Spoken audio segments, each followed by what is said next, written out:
В эфире новости расскажем о главных событиях к этому часу. В студии ведущий Василий Радченко. Здравствуйте. Президент предупредил о возможности второй волны коронавируса в России осенью. Текущему росту заболеваемости в Якутии способствовало игнорирование мер предосторожности. Наш корреспондент еще раз напомнит, какие правила действуют в регионе. Учебный год у школьников подходит к концу. Девятиклассникам в аттестат выставят оценки за год без проведения экзаменов.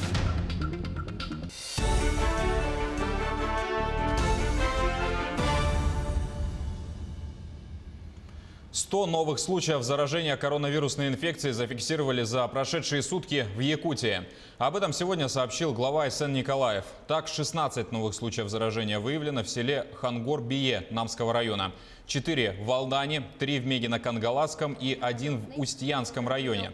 Больше всего новых случаев COVID-19 выявили в городе Якутске – 76.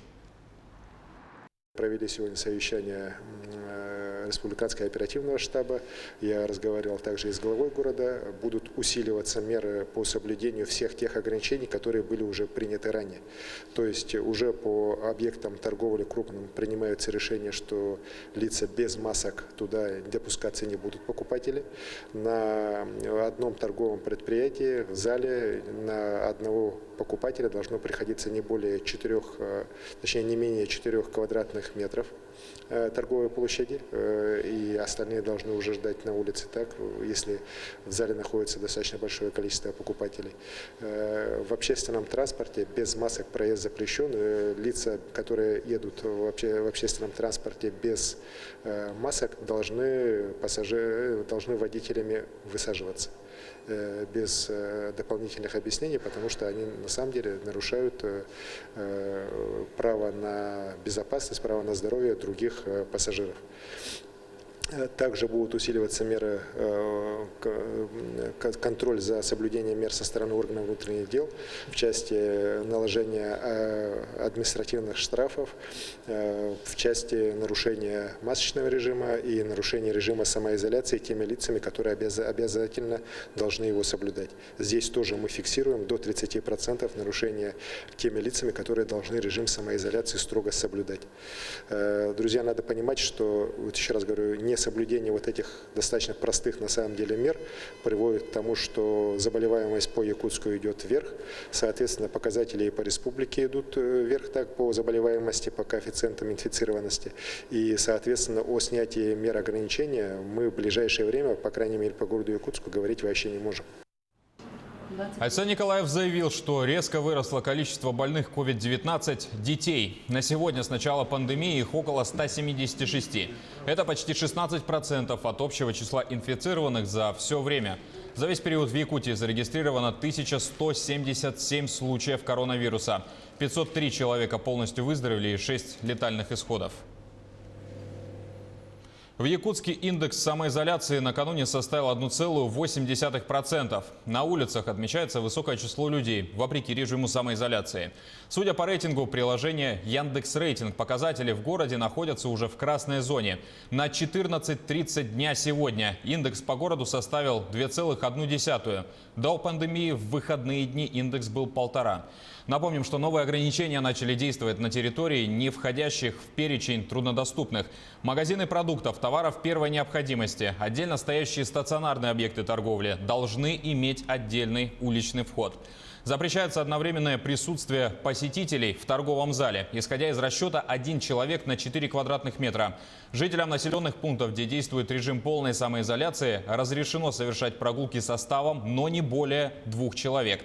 При этом нужно соблюдать социальное дистанцирование до других граждан не менее 1 метра. При прогулке, самостоятельных занятиях физкультурой и спортом запрещается посещать места массового пребывания людей, а также детские площадки. Во многом росту заболеваемости способствовало игнорирование гражданами мер предосторожности и режима самоизоляции. Нужно понимать, что от болезни не застрахован никто, даже дети. Тему продолжит Светлана Неустроева.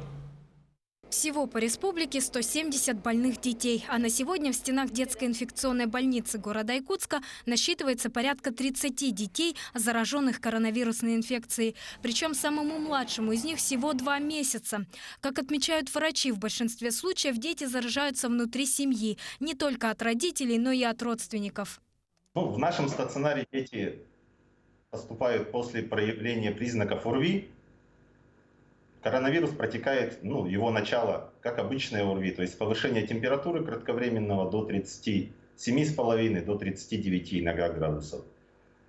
Соответственно, дети переносят более легко, чем взрослые, но у нас встречаются единичные случаи пневмонии, как осложнение новой коронавирусной инфекции. Но все-таки большинство из наших пациентов это либо внутрисемейные контакты, либо все-таки где-то болели родственники или знакомые. А тем временем люди продолжают гулять по городу, надеясь на случай. Тут же вдруг выясняется, что якобы прививка БЦЖ способна спасти от заражения.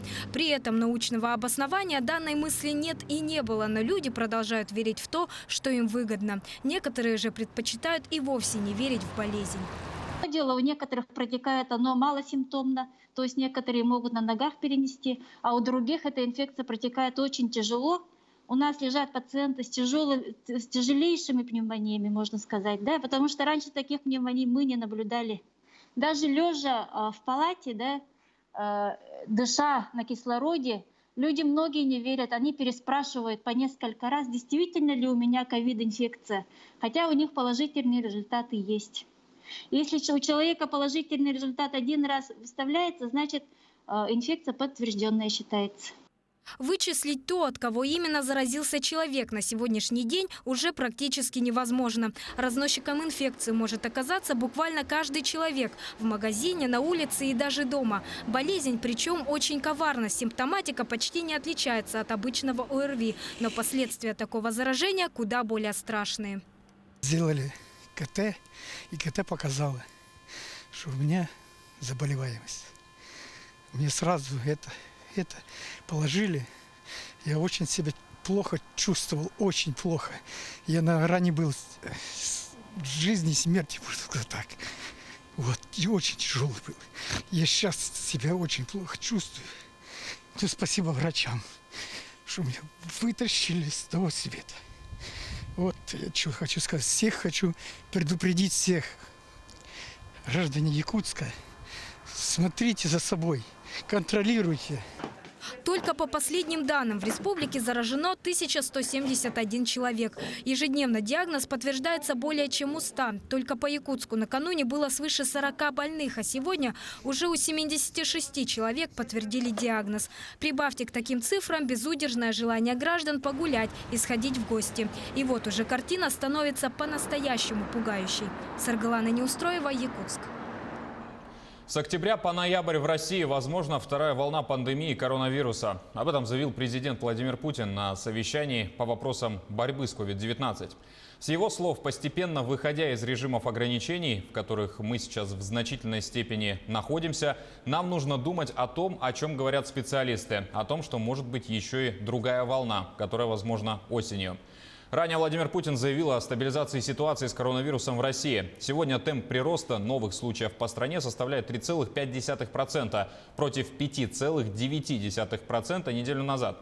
По последним данным, в стране подтверждены более 326 тысяч случаев заражения. Суточный прирост составил почти 8900 человек. За последние сутки умерло рекордное число больных – 150. Ранее вице-премьер Татьяна Голикова предупреждала об увеличении смертности в мае месяце. Сейчас число жертв пандемии в России достигло 3200 человек.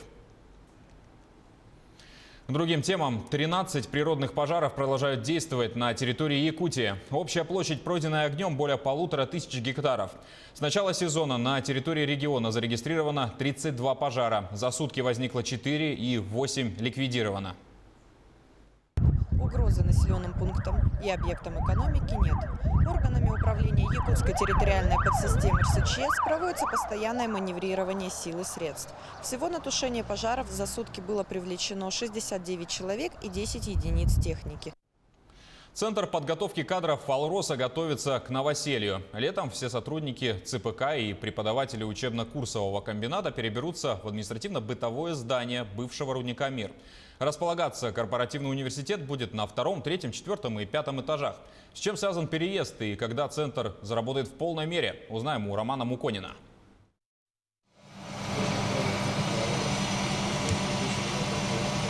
Еще недавно в этих классах обучали на уникальных тренажерах-симуляторах, буровой установке, самосвала КАТ-3 семерки и погрузодоставочной машины. Сейчас они лежат разобранные в коридорах и ждут своего часа. Самым сложным для коллектива стал демонтаж дорогостоящего оборудования. Разборка проходила удаленно на платформе Skype с участием ЮАР, Шанхая. Разборка была поэтапной, занимала 2 недели, вследствие чего мы добились того, что подготовили наконец тренажер и готовы его транспортировать на рудник «Мир». Стоимость оборудования более 66 миллионов рублей, поэтому предпринимаем все меры для безопасной транспортировки. Здание на Московской 26 было построено в 1972 году. Учебный комбинат занимал его около 50 лет. Сейчас оно стало ветхим и дорогим в содержании. Его вскоре вернут арендодателю районной администрации.